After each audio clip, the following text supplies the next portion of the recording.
Smart Ahmednagar news. प्रति महामहिम राष्ट्रपती महोदया भारत सरकार नवी दिल्ली, माननीय प्रधानमंत्री भारत सरकार नवी दिल्ली, माननीय महामहिम राज्यपाल महाराष्ट्र राज्य राजभवन मुंबई, माननीय मुख्यमंत्री महाराष्ट्र राज्य मुंबई यांना जिल्हाधिकारी अकोला यांच्यामार्फत निवेदन देण्यात आले आहे। विषय: माननीय सर्वोच्च न्यायालय यांनी दिलेल्या अनुसूचित जाती जमाती वर्गात उपवर्गीकरण व क्रिमेलियर निर्णयाची अंमलबजावणी ठराव संसद आणि विधानसभेत पारित न करण्याबाबत सन्माननीय महोदय, उपरोक्त विषयाच्या अनुषंगाने माननीय सर्वोच्च न्यायालय दिल्ली यांच्या 7 खंडपीठाने दिनांक 1 ऑगस्ट 2024 ला अनुसूचित जाती जमाती वर्गात उपवर्गीकरण व क्रिमेलियर अट लागू करण्याबाबतचा निर्णय दिला। या निर्णयामुळे संपूर्ण अनुसूचित जाती जमाती वर्गात प्रचंड रोष निर्माण झालेला आहे। भारतीय संविधानाचे शिल्पकार विश्वरत्न डॉक्टर बाबासाहेब आंबेडकर आणि संविधानकर्त्यांनी देशातील विषमता नष्ट करून समता प्रस्थापित करण्यासाठी तसेच मागासवर्गीयांच्या सत्ता प्रशासनातील सहभागासाठी व त्यांचे हजारो वर्षापासूनचे सामाजिक आणि शैक्षणिक मागासलेपण दूर करण्यासाठी संविधानात विशेष तरतूद करण्यात आलेली आहे। त्यांचे मागासलेपण सध्या दूर झाल्याचा कुठलाच पुरावा उपलब्ध नाही। 70 वर्षात परिस्थिती पाहिजे तशी सुधारली आहे असे कोणत्याच आयोगाने कुठेही नमूद केलेले नाही।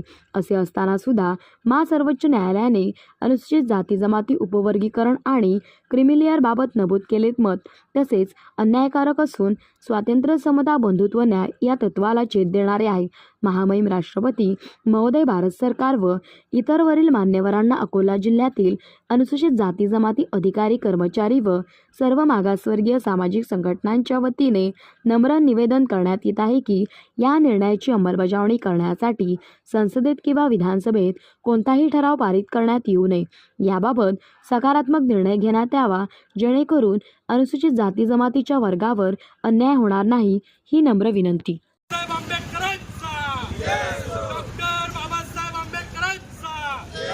जिल्हाधिकारी कार्यालय येथे 1 दिवसीय धरणे आंदोलन करण्यात आले आहे। सुप्रीम कोर्टाने जो 1 ऑगस्ट ला निर्णय दिला आरक्षण उपवर्गीकरणाचा आणि क्रिमिलियरचा, त्याच्या विरोधात 1 दिवसीय या ठिकाणी धरणे आंदोलन चालू आहे। या आंदोलनाला आम्ही खंबीरपणे पाठिंबाच नाही तर आम्ही सुद्धा या लढ्यात सहभाग आहोत आणि सुप्रीम कोर्टाने हा आदेश दिला, हा आदेश या ठिकाणी तात्काळ मागे घेतला पाहिजे।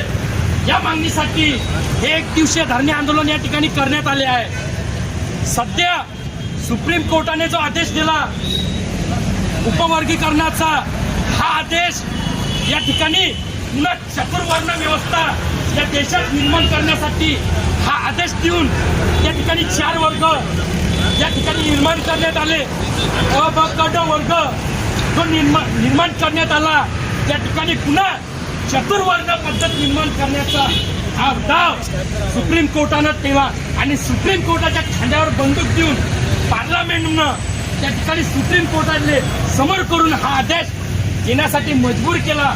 म्हणून त्याच्या विरोधात SC, ST आणि OBCने सुद्धा या ठिकाणी रस्त्यावर उतरला पाहिजे।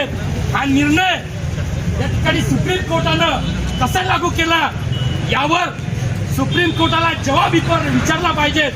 2500 वर्षापासून, अनेक वर्षापासून या ठिकाणी आज आम्हाला कुठली व्यवस्था नाही। हा समाज अनेक वर्षापासून मागास समाज आहे। अरे आम्हाला जड रस्त्यात चालण्याची उंचागिरी होती, त्या समाजाला मुख्य प्रवाहात आणण्यासाठी या ठिकाणी डॉक्टर बाबासाहेब आंबेडकरांनी आम्हाला घटनेतून आरक्षण दिलं, पण या व्यवस्थेला ते सुद्धा खप्याला लागलं। ते आरक्षण सुद्धा आज काढून देण्याचा या ठिकाणी डाव सुप्रीम कोर्टाच्या माध्यमातून चालू आहे। म्हणून आम्ही आवाहन करतो की सुप्रीम कोर्टाचा कूटनीतीचा डाव आता हाणून पाडला पाहिजे। सुप्रीम कोर्टाने खऱ्या अर्थानं संविधानाची या ठिकाणी हत्या केली।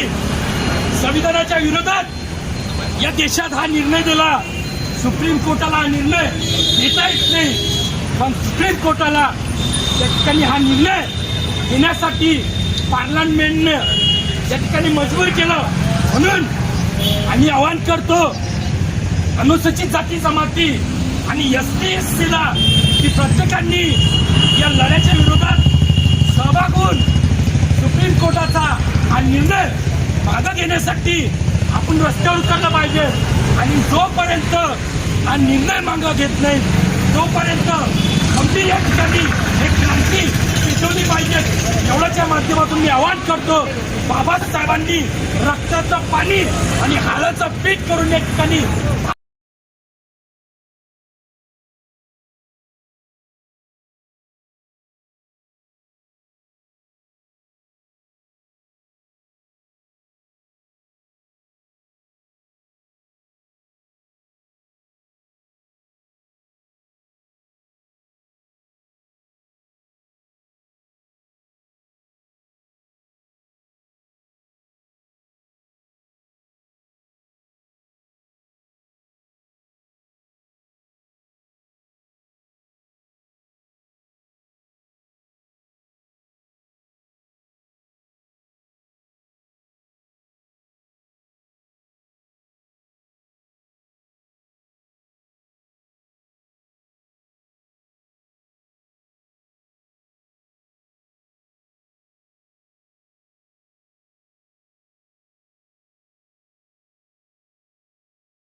Smart Ahmednagar news.